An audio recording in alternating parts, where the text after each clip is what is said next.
झारखंड विधानसभा budget सत्र में आज कृषि बजट पर होगी चर्चा। सरकार को घेरने के लिए विपक्ष तैयार।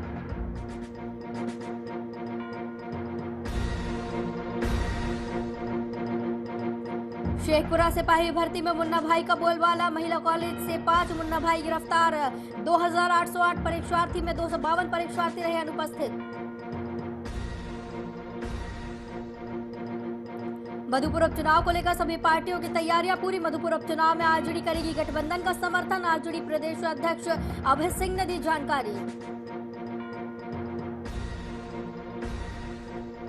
प्रदेश में आदिवासियों पर राजनीति तेज। बाबूलाल मरांडी ने सोरेन सरकार पर साधा निशाना। बाबूलाल मरांडी का बयान, सरकार कैसे कह सकती है कि आदिवासी हिंदू नहीं।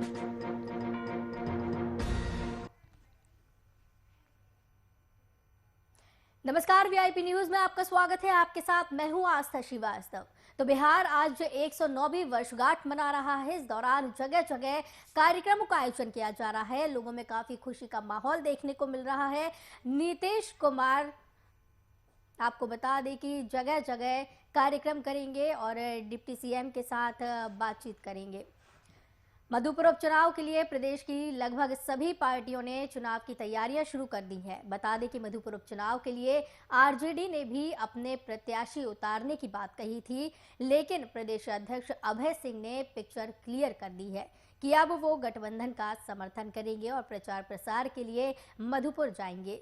दरअसल प्रदेश अध्यक्ष अभय सिंह ने कहा कि आलाकमान की तरफ से निर्देश दिया गया है, उसी निर्देश का हम पालन कर रहे हैं। दो चुनाव हुए और दोनों में हम लोग निश्चित तौर पे हमारे नेता सूचित दलितों के लिए के मसीहा माननीय लालू यादव जी ने स्पष्ट निर्देश दिया है कि मधुपुर जो चुनाव होंगे उसमें परंपरागत सीटें झामुमो की रही है। हाजी हुसैन जी के निधन होने पर वो सीट खाली हुई थी और उस पर चुनाव होने जा रहा है। 25 तारीख के नामांकन होगा और उस नामांकन में राष्ट्रीय जनता दल के अध्यक्ष होने के नाते मैं और युवा राष्ट्रीय जनता दल के अध्यक्ष रंजन जी भी उस जो नामांकन में हम लोग शरीक रहेंगे।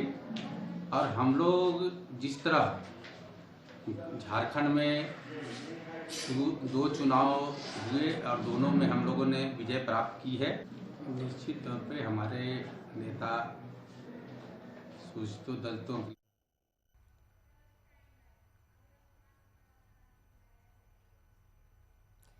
इसी खबर पर तमाम जानकारी के लिए रांची से संवाददाता अभिनव कुमार हमारे साथ जुड़े हुए हैं। अभिनव, लगातार आरोप प्रत्यारोप का दौर चल रहा है, उपचुनाव चल रहे हैं मधुपुर में, तो क्या कुछ स्थिति इस दौरान बनी हुई है?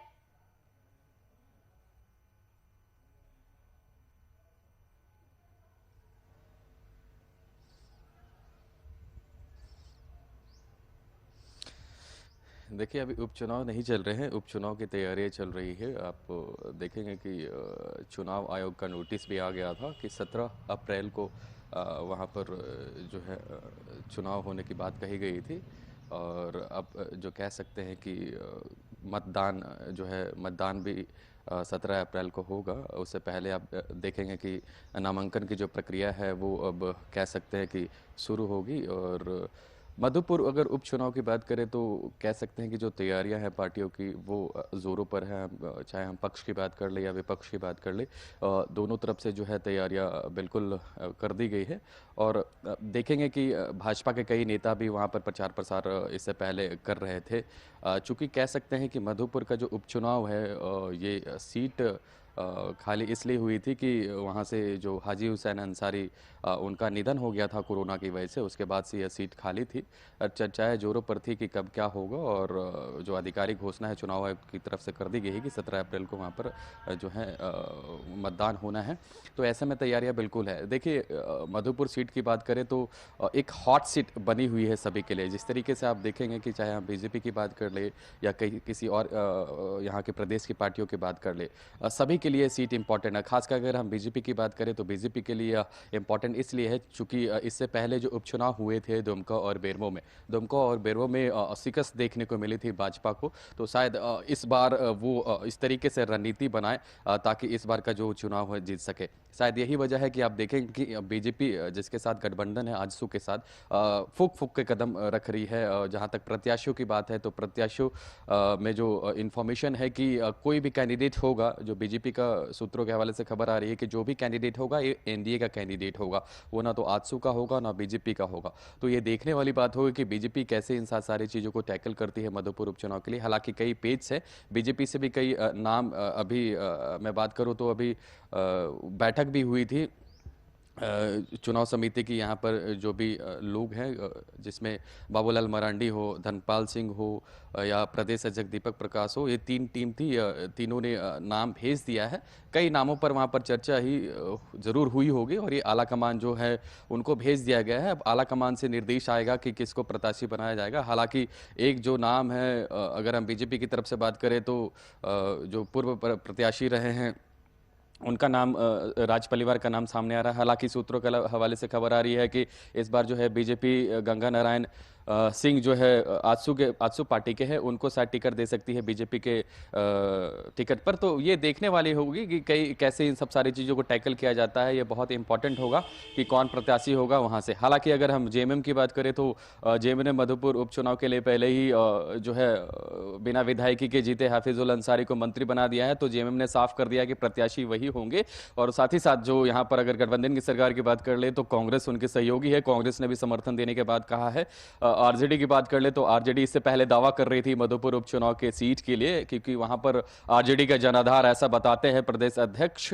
लेकिन अभी जो हमने उनसे बात करी है तो उन्होंने साफ तौर पे कहा है कि हम गठबंधन के तहत वहां पर चुनाव लड़ेंगे और जो भी प्रत्याशी गठबंधन की तरफ से रहेगा उनका समर्थन करेंगे।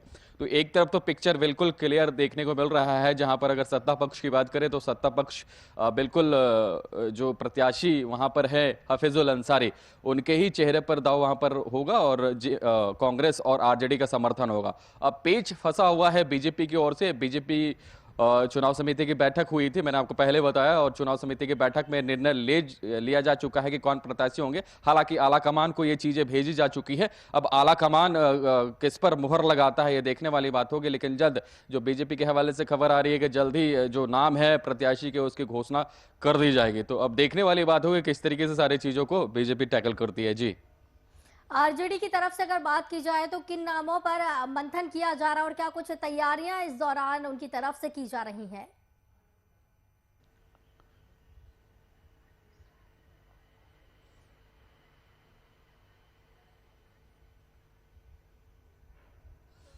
देखिए आरजेडी की तो मैंने बोल दिया कि आरजेडी ने पहले ये दावा किया था कि इस सीट पर उनके प्रत्याशी होंगे। चूंकि आरजेडी ने पहले बताया था, उन्होंने कहा था कि आरजेडी का एक प्रत्याशी होगा। चूंकि अगर मधुपुर सीट की बात करें तो यादव वोटों की जो समीकरण है वहां पर ज़्यादा देखने को मिलती है। और आरजेडी के यह भी दावा था कि अगर दोनों उपचुनाव की बात करें, इससे पहले दुमका और बेरमो उन्होंने सीट छोड़ी थी, और तो शायद इस बार वो मांग कर रहे थे कि मधुपुर से हमारा प्रत्याशी होगा। हालांकि अगर हम कल की बात करें तो जो प्रदेश अध्यक्ष अभय सिंह, उन्होंने साफ तौर पे कह दिया है कि गठबंधन के तहत ये चुनाव लड़ेंगे और जो भी प्रत्याशी होगा, चूंकि प्रत्याशी जेएमएम की तरफ से क्लियर कर दिया गया है, तो उनके प्रचार प्रसार हम करेंगे। उन्होंने ये कहा कि आला कमान यानी कि लालू प्रसाद यादव या तेजस्वी यादव से उनकी बात हुई तो पिक्चर बिल्कुल क्लियर उनकी तरफ से है, आरजेडी की तरफ से, कि हम समर्थन करेंगे। जी, इस दौरान अगर विशेष मुद्दों पर बात की जाए तो क्या कुछ अहम मुद्दे पार्टियों की तरफ से रखे गए हैं? किन मुद्दों को लेकर बीजेपी या आरजेडी चुनाव लड़ रही है?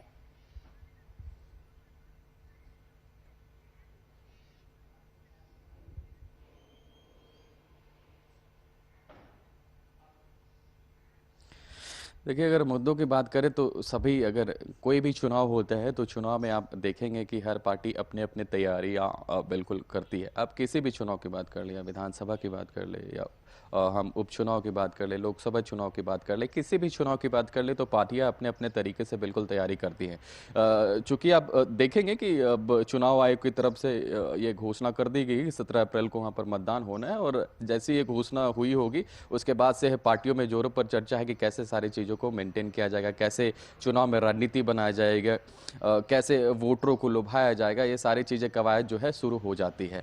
नामांकन की प्रक्रिया भी शुरू होगी।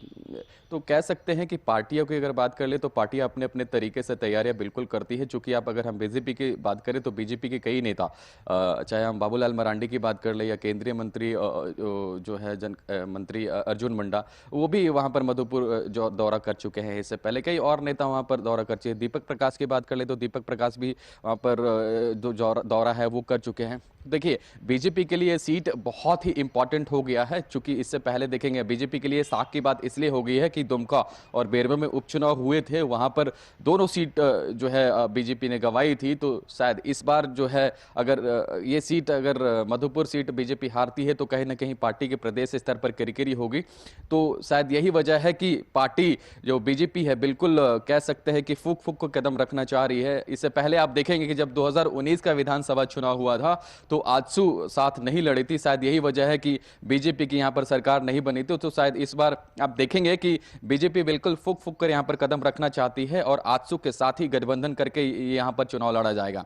तो ये इंपॉर्टेंट है। शायद अगर आजसू और बीजेपी नहीं लड़ती है एक साथ तो कहीं ना कहीं दूसरे पक्ष को वोट जाएगा। तो शायद बीजेपी ये चाह रही है कि आजसू के साथ गठबंधन करके चुनाव लड़े। अब कोई भी प्रत्याशी हो, चाहे आजसू का प्रत्याशी हो या बीजेपी का प्रत्याशी हो, मैंने आपको पहले बताया कि एनडीए का प्रत्याशी होगा, ऐसे बीजेपी के कहना है। हालांकि आजसू की अगर बात करें तो आजसू ने भी पिक्चर क्लियर कर दिया है गंगा नारायण सिंह को लेकर कि अभी बात होगी उस पर और क्या रणनीति बनेगी उसके बाद ही डिसाइड होगा। हालांकि अगर बीजेपी की बात करें तो बीजेपी ने जो नाम है, जो चेहरा है कैंडिडेट का, वो भेज दिया है। अब उस पर गंगा नारायण का नाम है कि अगर बीजेपी के राज परिवार का नाम है, ये तो देखने वाली बात होगी। लेकिन सूत्रों के हवाले से एक खबर आ रही है कि गंगा नारायण का जो नाम है वो कहीं ना कहीं फाइनल बताया जा रहा है और कहा जा रहा है कि शायद आजसू को मनाकर बीजेपी के टिकट पर गंगा नारायण सिंह को चुनाव लड़ाया जा सकता है। तो ये सारी चीजें कवायद चल रही है। लेकिन क्लियर यही है कि बीजेपी का हो उम्मीदवार या आजसू का उम्मीदवार हो, पिक्चर क्लियर है कि एनडीए का उम्मीदवार होगा। तो एक तरफ आप कह सकते हैं कि बीजेपी बिल्कुल तैयार है इसको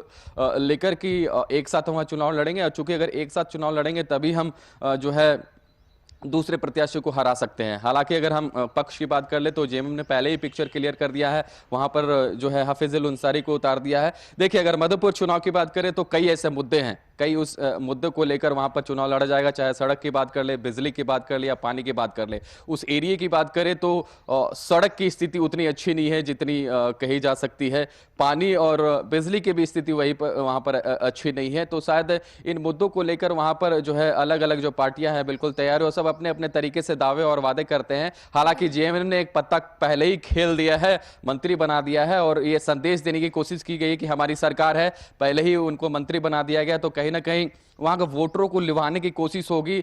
और एक चीज मैं और पॉइंट ऐड कर दूंगा कि हाफिजुल अंसारी दिवंगत हो चुके हैं, उनका एक प्रभाव रहा है उस क्षेत्र में। तो कहीं ना कहीं एक सिंपैथी वोट जेएमएम को मिलने की वहां पर उम्मीद है। तो ये कई सारी बातें हैं, कई सारे पहलू हैं, कई सारे कह सकते हैं कि पॉइंट ऑफ व्यू है, अलग अलग तरीके हैं सोचने के, अलग अलग बोलने के तरीके हैं। लेकिन अगर हम तैयारियों की बात करें तो तैयारी बिल्कुल जोरों पे है पार्टियों की, चाहे बीजेपी की बात कर ले या सत्ता पक्ष की जेएमएम कांग्रेस की बात कर ले। सब अपने अपने तरह से तैयारियां कर रहे हैं। अब 2 मई को रिजल्ट आएगा और तब उस समय पिक्चर क्लियर होगा कि किस पार्टी ने कितनी मेहनत करी थी, किसकी जो है ऊट करवट बैठी है। जी बहुत बहुत धन्यवाद। रांची से हमारे संवाददाता अभिनव हमारे साथ जुड़े थे इस खबर की तमाम चर्चा के लिए।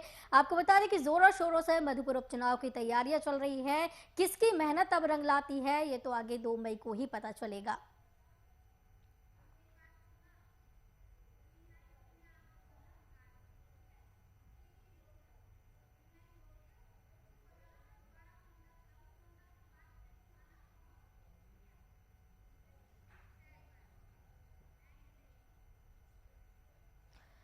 बिहार के 108 साल पूरे हो चुके हैं और 109वीं वर्षगांठ चल रही है। इस दौरान नीतीश कुमार के कई कार्यक्रम रखे गए हैं। लेकिन इस दौरान सबसे बड़ा सवाल खड़ा ये होता है कि क्या जिस बिहार की कल्पना की गई थी वो बिहार आज बनकर तैयार हो गया है या प्रगतिशील है।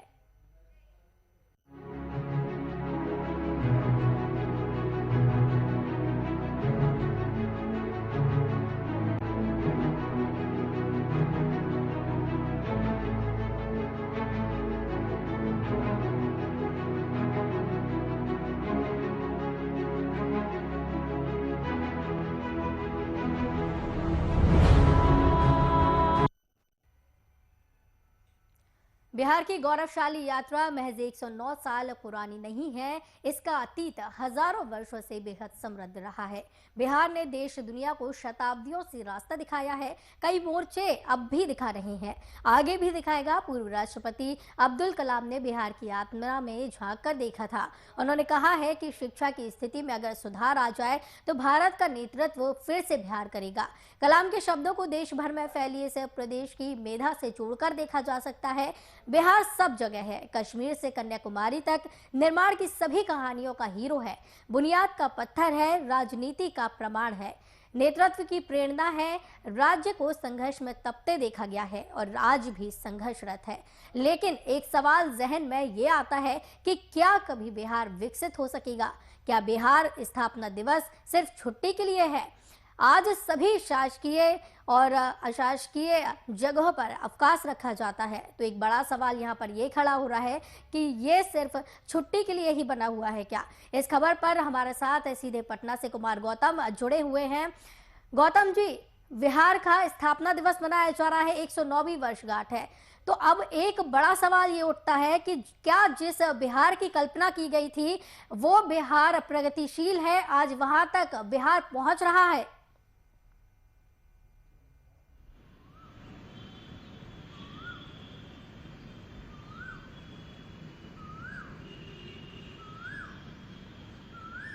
बिल्कुल आस्था, आपने दो सवाल पूछे हैं। एक तो कि क्या बिहार दिवस के मौके पर जो छुट्टी का है विषय, वो छुट्टी पर मैं बाद में आऊँगा, लेकिन जो प्रगति की, जिस प्रगति की बात आप कह रही हैं, तो वाकई बिहार ने प्रगति की है, इसमें कहीं कोई दो राय नहीं है। आम लोगों के बीच भी यह प्रगति की बातें सामने आती है, प्रगति हुई है। मानते हैं लोगों ने कि बिहार के अंदर जो बदलाव आया है वो एक विकसित बिहार की कल्पना के अनुरूप है। हम आपको बता दें कि 1912 में जब उड़ीसा प्रांत से, संयुक्त प्रांत से अलग होकर उड़ीसा से जब अलग हुआ बिहार, तो 1912 से लेकर के अब तक, यानी कि तकरीबन 109 साल का ये बिहार कई चीज़ों को देखा है। बदहाली से लेकर के खुशहाली तक, अच्छे से लेकर बुरे दौर तक बिहार ने देखा है। और इन 109 सालों में कई ऐसी चीज़ें जो है बिहार के लोगों ने महसूस भी किया है। लेकिन पिछले 15 सालों से या 16 सालों से कह लें कि जिस बिहार ने जिस विकास की पटरी पर कदम रखा है, ये बड़ी बात है। और जिस बिहार के डेट के बारे में, किस प्रांत से अलग हुआ, संयुक्त रूप से किन किन प्रदेशों के साथ जुड़ा हुआ था, तो ये तमाम वो चीज़ें 1912 के बाद किसी भी सरकार ने पहल नहीं की। ये सिर्फ एक जीके यानी जनरल नॉलेज का भले ही पार्ट हो कि बिहार दिवस किस दिन मनाया जाता है, ये भी तब से शुरू हुआ जब मुख्यमंत्री नीतीश कुमार शपथ ग्रहण समारोह से 2005 में जब गद्दी पर आए। उन्होंने 2005 के बाद पहली बार ये फैसला लिया कि बिहार को एक पहचान उसके बिहार दिवस के रूप में 22 मार्च को से शुरू होगी। और ये शुरुआत आज देखिए, भले ही 109 साल का हो गया हो, लेकिन इसको मनाते हुए लोगों ने 15 या 16वां साल होगा ये जब मनाया जा रहा है इस सरकार के द्वारा। ये अलग बात है कि छुट्टी कौन नहीं चाहता, सरकार या गैर सरकारी संगठन या शिक्षण संस्थान या सरकारी स्कूल, कॉलेजेस, सचिवालय, जो भी जिस विभाग में है, छुट्टी सबको पसंद है। और ये छुट्टी इसलिए भी क्योंकि बिहार दिवस है, तो एक बड़ी बात है। एक नई सौगात, कर्मचारियों को एक नई सौगात मिली थी जब 22 मार्च को बिहार दिवस के मौके पर छुट्टी की बातें की गई। तो छुट्टी से, एक व्यक्ति की छुट्टी से उसके पूरा परिवार इस नई चीज़ों को जानता है, पहचानता है। और इसके अलावा ये छुट्टी वैसी छुट्टी नहीं है, इस छुट्टी के जरिए आप विभिन्न जो सांस्कृतिक धरोहर है या जहाँ कहीं भी सांस्कृतिक कार्यक्रम है, वहाँ भाग लेने के लिए ये छुट्टी मनाई गई थी। और उसके मकसद का भी जो परिणाम है वो बेहतर निकला। लोगों को, बच्चों को, हर उम्र के लोगों को एहसास हुआ कि 22 मार्च को एक दिन छुट्टी है और इस छुट्टी के दिन पूरे परिवार के लोग घूमने निकलते हैं और उस खास करके वैसी जगहों पर जाते हैं जहाँ से बिहार का कम से कम एक छोटा सा हिस्सा भी संस्कृति के तौर पे, सभ्यता के तौर पे गौरवशाली बिहार को जानने के लिए ये एक दिन की छुट्टी सरकार ने दी है। लोग किस रूप में मनाते हैं ये जनता भली बात जानती है, बिहार के लोग जानते हैं, लेकिन जो इतिहास रहा है उस इतिहास के पन्नों में ये कहीं ना कहीं बिहार का इतिहास पूरे विश्व में माना जाता है। बात चाहे चीन के फाहियान की कर ले या फिर इत्सिंग की कर लें या जो अलग अलग कंट्री से लोग आए थे उनकी कर लें। यहाँ पर बिहार के अंदर की जो मिट्टी है, विक्रमशिला का जो इतिहास है, राजगीर में, नालंदा में, भागलपुर के कहलगांव में, तो ये कई ऐसी चीज़ें हैं जो विरासत के रूप में ये सिर्फ और सिर्फ बिहार के अंदर है। और बिहार दिवस के मौके पर इन चीज़ों की प्रमुखता से दिखाई जाती है, उसके बारे में बताई जाती है। मैं जिस जगह पे हूँ ये पटना का गांधी मैदान है, जहाँ पर इतना भव्य कार्यक्रम होता था, लेकिन इस भव्य कार्यक्रम के पीछे कहीं ना कहीं कोरोना है, जिसके कारण इस वक्त जो है ना तो सरकार बना पा रही है, ना बिहार की जनता बना पा रही है। और अब से थोड़ी ही देर के बाद 11 बजे थोड़े थोड़े जगहों पर बिहार के अलग अलग समाहरणालय से जहां कहीं भी कोरोना के सोशल डिस्टेंसिंग का मास्क लगाकर 2 गज दूरी बनाकर जो कहीं भी प्रोग्राम रखे गए हैं उसका मुख्यमंत्री सीधा संवाद करेंगे, वर्चुअल मीटिंग करेंगे। तो कहीं ना कहीं ये एक पावन धरती है, गौरवशाली इतिहास है और इस छुट्टी के भी मायने हैं और बिहार प्रगति के पथ पर है। और इसलिए क्योंकि अगर आप प्रगति के पथ पर नहीं रहते तो शायद बिहार दूसरे राज्यों के बनिस्पत जितना पीछे चला गया था, चाहे वो जिस कारण से भी गया हो, इसके चाहे राजनीतिक परिणाम हो, आर्थिक परिणाम हो या फिर सामाजिक परिणाम हो, कई परिणामों के बीच बिहार की वर्तमान स्थिति पहले से बहुत बेहतर हुई है। सड़क, शिक्षा, स्वास्थ्य, जल, वल और तमाम वो चीज़ें सब कुछ बेहतर हुई है, इसमें कहीं कोई दो राय नहीं। इसलिए प्रगति के पथ पर बिहार है आस्था, और छुट्टी का जो मायने है वो आप बखूबी समझती हैं। जी जी बिल्कुल। एक समय लेकिन ऐसा था बिहार में जब महिलाएं वहां सुरक्षित नहीं थी और अपराध का ग्राफ लगातार बढ़ता जा रहा था। जैसा कि आपने कहा कि 10 से 15 साल ही हुए हैं बिहार दिवस को मनाते हुए, और जिस मुद्दे को लेकर नीतीश सरकार सत्ता में आई थी, क्या लगता है कि वो मुद्दा पूरा होता हुआ दिखाई दे रहा है?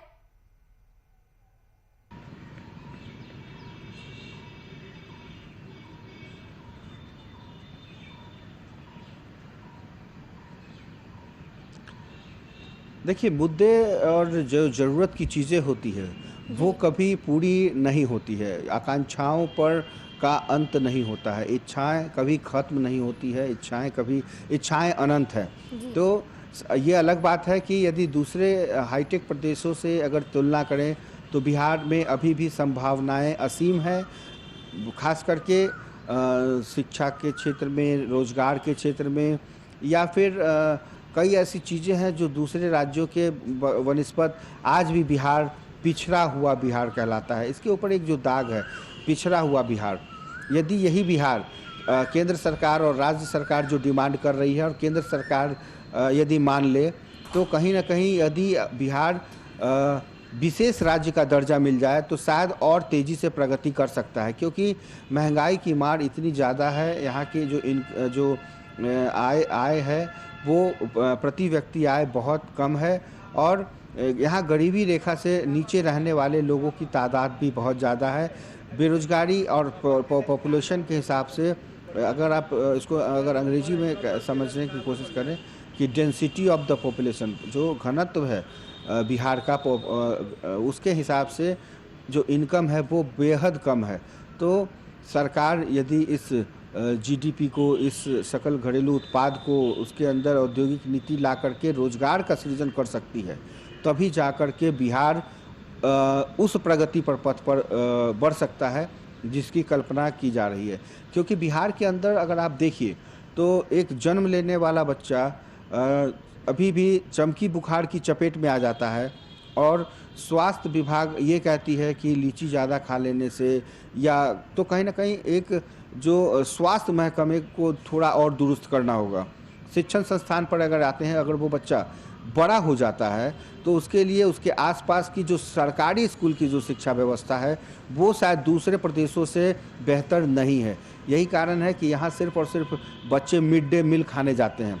यदि वो बच्चा थोड़ा और बड़ा हो जाता है और हाई स्कूल के लिए जाता है तो मैट्रिक की परीक्षा और कदाचार की जो तस्वीर है वो बिहार को कहीं ना कहीं जी धूमिल करती है। जी बिल्कुल वही बिल्कुल बच्चा यदि सही और कहा गौतम जी, आपने बिल्कुल सही कहा आपने कि जिस तरीके से बिहार प्रगति कर रहा है, लेकिन सवाल भी अभी ये भी खड़ा होता है कि रोजगार और शिक्षा जैसी तमाम चीज़ें ऐसी हैं जिसमें बिहार में नहीं है, जिसकी वजह से लोगों को परेशानी होती है और लोग अभी भी कहीं ना कहीं देखा जा रहा है कि लोग अभी भी पलायन कर रहे हैं।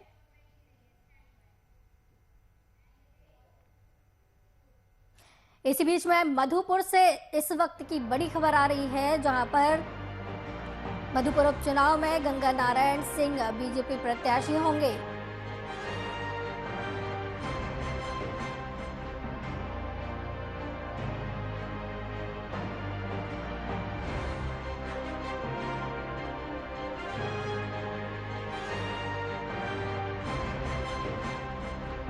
नामांकन के दौरान बीजेपी के कद्दावर नेता मौजूद रहेंगे। आपको बता दें कि गंगा नारायण सिंह अब से थोड़ी ही देर में बीजेपी का दामन थामेंगे। इस वक्त की बड़ी खबर मधुपुर से आ रही है उपचुनाव को लेकर, जहां पर बीजेपी और आजसू ने नई रणनीति बनाई है। इस खबर पर तमाम जानकारी के लिए हमारे साथ बिहार झारखंड वीआईपी न्यूज के संपादक कुंदन कृतज्ञ जी हमारे साथ जुड़े हुए हैं। कुंदन जी, बड़ी खबर है, गंगा नारायण सिंह बीजेपी का हाथ थामने वाले हैं। क्या कुछ इस दौरान कार्यक्रम रखा गया है, क्या कुछ देखने को मिल रहा है? देखिए, आज का सबसे बड़ी खबर यह है कि आज से 2 दिन पहले जब चुनाव समिति की बैठक हुई थी, उसमें गंगा नारायण सिंह के नाम का प्रस्ताव रखा गया था, लेकिन कई तरह की आपत्तियां थी। सबसे पहले तो गंगा नारायण सिंह भाजपा के सदस्य नहीं थे, इस बात को लेकर भी आपत्ति जताई गई थी और आपत्ति जताने वालों में विधायक दल के नेता बाबूलाल मरांडी, केंद्रीय मंत्री अर्जुन मुंडा, मौजूदा प्रदेश अध्यक्ष दीपक प्रकाश, इन तमाम लोगों के नाम आ रहे थे। लेकिन उसके बाद जिस तरीके से मधुपुर उपचुनाव एक काफी प्रतिष्ठा पूरक सीट उपचुनाव हो चुका है और इसमें सत्ता पक्ष और विपक्ष दोनों तरफ से अब ये प्रतिष्ठा का सवाल प्रश्न बन चुका है। जहां सत्ता पक्ष की तरफ से मंत्री हफीजुल हसन का टिकट कंफर्म है, वहीं दूसरी तरफ अगर बीजेपी की बात करें तो बीजेपी ने इस सीट को जीतने के लिए एक रणनीति के तहत आजसू के उम्मीदवार गंगा नारायण सिंह को अपना उम्मीदवार बनाने का फैसला किया है। आपको बता दें कि 2019 में जब चुनाव हुए थे, उस दौरान गंगा नारायण सिंह आजसू के तरफ टिकट पर उन्होंने चुनाव भी लड़ा था भाजपा के प्रत्याशी राज परिवार के विरुद्ध। दूसरी बात कि अब से थोड़ी देर में जब गंगा नारायण सिंह भाजपा का दामन औपचारिक रूप से थाम लेंगे, उसके बाद उम्मीद की जा रही है कि देर शाम तक गंगा नारायण सिंह के औपचारिक घोषणा कर दी जाएगी मधुपुर प्रत्याशी के तौर पर। और जो सूत्रों से हमें खबर मिल रही है आस्था, 27 तारीख को गंगा नारायण सिंह मधुपुर उपचुनाव के लिए अपना नामांकन दाखिल करने पहुंचेंगे और नामांकन दाखिल करने के दौरान बीजेपी के जितने कद्दावर नेता हैं, बाबूलाल मरांडी, दीपक प्रकाश, अर्जुन मुंडा, निशिकांत दुबे, इन तमाम लोगों की मौजूदगी में उनका नामांकन दाखिल किया जाएगा। आस्था जी, बहुत बहुत धन्यवाद। बिहार झारखंड से संपादक वीआईपी न्यूज के कुंदन कृतज्ञ जो हमारे साथ जुड़े थे इस खबर की तमाम जानकारी के लिए। और इस वक्त की बड़ी खबर आपको मधुपुर उपचुनाव से बता रहे हैं, जहां पर बीजेपी और आजसू ने एक नई रणनीति तैयार की है। वीआईपी न्यूज के बुलेटिन में फिलहाल इतना ही, मुझे दीजिए इजाजत, नमस्कार।